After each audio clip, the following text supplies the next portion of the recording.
Hi friends, welcome to Mr. Homeo. I am Avinash. In this video, we are going to see about analysis of a case. After case taking, we will separate the symptoms into common and uncommon symptoms, that is analyzing of case. In this video, we are going to discuss in detail about this topic. It is a very important topic in organon of medicine as well as repertorization. Come on, let's get started. First, we'll see the definition, friends. Analysis of symptoms is the artistic method of finding out cause of the individual disease and resolving the case into common and uncommon symptoms. This collection of the data will supply the cause of the disease. What is our ultimate aim of case taking, friends? To individualize the patient and find the cause of the disease. From analysis of the symptom only we can do that. It is a logical process of application of separating the numerical totality into different components according to their hierarchy. Based on the grading of symptom, we will separate it into common and uncommon symptoms. And at the end, it must provide the cause and effect of patient suffering to the physician. At the end of analysis of case, we can able to easily find out the cause of the disease and what its effect on the patient. And we can also discover that the reaction of the patient to the surrounding environment. We all know for one situation, each and every person will react differently. For example, let us take tomorrow there is an exam. In your class, all the students will not take it as same event. One student will study everything, but because of anxiety will forget and lose marks. And some students will not study much, but they will come and attend the exam confidently and get average marks. Like that, on same situation, each and every person will react differently. The reaction of the patient to the surrounding environment is a very unique thing that only we can individualize the patient. That we can find from analyzing of symptoms. Analysis should help the physician to collect the following data. Causation of the suffering. We have to find the cause, that for that only we are going to give the medicine, right? So from analyzing of case we can find the cause. And patient's actual psychophysical personality. The patient's constitution also we can find by analyzing the case. The circumstances through which the patient had passed through and reached the present psychophysical constitution. We all know, friends, while the birth of person he will be in one constitution, and in growing years he will acquire some traits because of the surroundings and environment. After that, in present state he will be in another constitution. So that we can find by analyzing the case and individualize the patient. And the patient's response to his environment, both physical and emotional. And general modalities, aggravation and ameliorations, the natural modalities and of the disease, and the response of the patient towards them. How the patient perceives the modalities, which time pain increases, decreases, like that modalities also we can take. And characteristic particulars. We have to see for the rare, peculiar, striking symptoms. That only we have to take as uncommon symptoms. That only help the physician to find out the simillimum. In Aphorism 5, Dr. Hahnemann explains that exciting cause in acute case and the fundamental cause in chronic diseases is the most significant one to find out during case taking. Example, ailments from disappointed love, financial loss, prolonged suppression of anger, emotions, etc. In an acute case, we can easily find the exciting cause because the patient can easily remember it. But in chronic case, it is little bit difficult. The reliable cause is not available. If not available, the physician directly sort out the symptoms into common and uncommon. If we find out the cause, means we can repertorize it and easily give the medicine based on the cause, and we can see good prognosis. But if we didn't get the cause, means we have to separate the symptom into common and uncommon, and the uncommon symptoms only will help us to do good prescription. Now we will see what is common and uncommon symptoms. Now we will see an example on case for how to prescribe on the cause of the disease. This case was taken from Dr. Castro's logic of repertories, friends. He explained about causative prescription.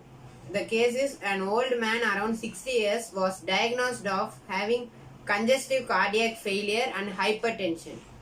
The case was acutely managed by allopathic medications and then that was referred to homeopathic management. On enquiry, it had been found that the old man was from a well-to-do business family and he has 4 children and 1 daughter. All of his progeny had settled well except his younger-most son. He was neither interested in studies nor in business. He was a happy-go-lucky nature. Even his marriage came out of failure. The anxiety about his lost son was only the emotional cause in this case, as found by Dr. Castro. The only one remedy that covers anxiety about children in Kent repertory is acetic acid. This remedy improved the patient well.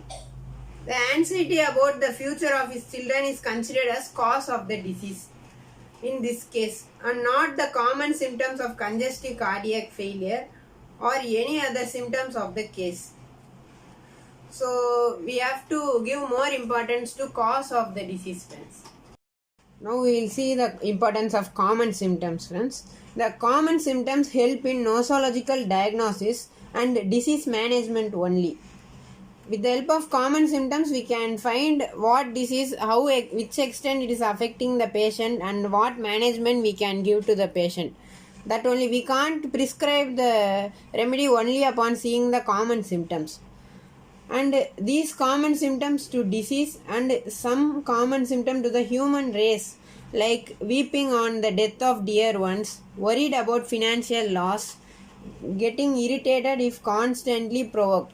These and all common to all the humans, so we can't consider these as uncommon symptoms. Now we will see what is uncommon symptoms.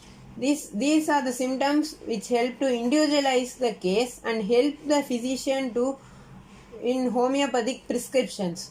The uncommon symptoms are the symptoms of the man and not of the disease, and very important.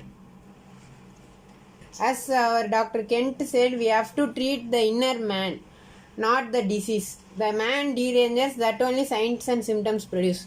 So we have to see the symptoms of the man, that is the uncommon symptoms, and prescribe on those symptoms. Okay, examples like thirstless during fever. Normally in fever condition, the patient will be thirsty only because of increased in body temperature and dehydration. There should be thirsty. But thirstlessness during fever is an uncommon symptom. And dry mouth with no thirst, desire to uncover during the chill stage, burning better by hot application, laughing at serious matters. These are all uncommon symptoms. So we have to consider this. And pathology knowledge is essential to differentiate between the common and uncommon symptoms.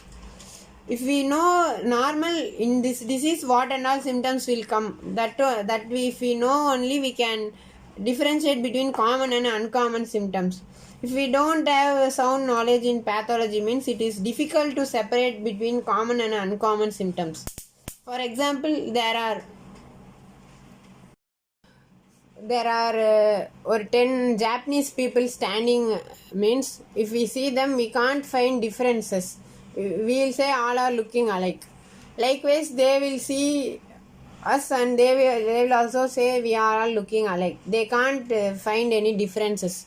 But the people of same race can easily identify them and individualize themselves, because we are seeing in them what their common characteristics, like flat nose, pale face, like that. But if the people of same race look at each other, they don't see the common characteristics, they will only find the uncommon characteristics, so they can easily individualize each other. Likewise, if we know pathology clearly, means we can easily see what is the disease symptom common for the disease and what are uncommon symptom. For example, if the generally tonsillitis, there will be pain. Okay, if there is absence of pain in inflamed tonsils while pressing, it is an uncommon symptom because they are supposed to be pain pathologically. And while repertorizing a case, we should always remember that it is the uncommon symptom that ought to be considered and not the common. And then we'll see the rare symptom, friends. A peculiar symptom that has been produced by very few medicines, the 1, 2, or 3. In our Metria America, we are having more than 3,000 medicines, friends. In that, if a symptom is produced only in 1 or 2 medicine, means that is the rare symptom. The rare symptom acts as a key in unlocking the door to correct prescription. Example, more than one uncommon symptom. In a case we are getting like this symptom, friends, for uncommon. A fever associated with sore throat.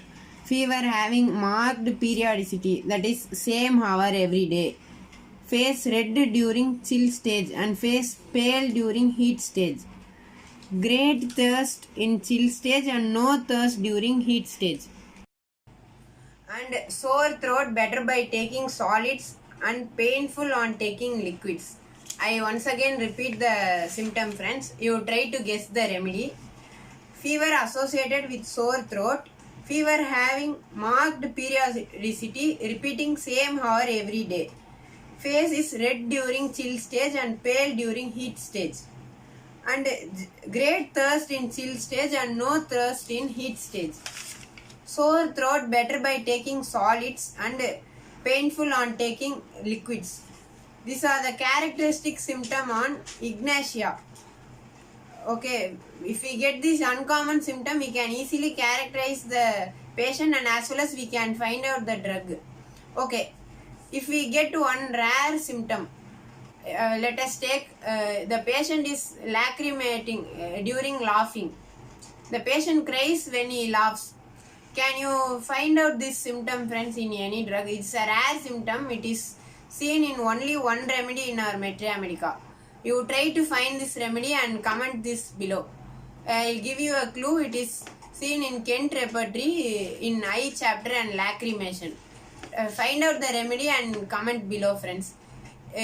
Thanks for watching.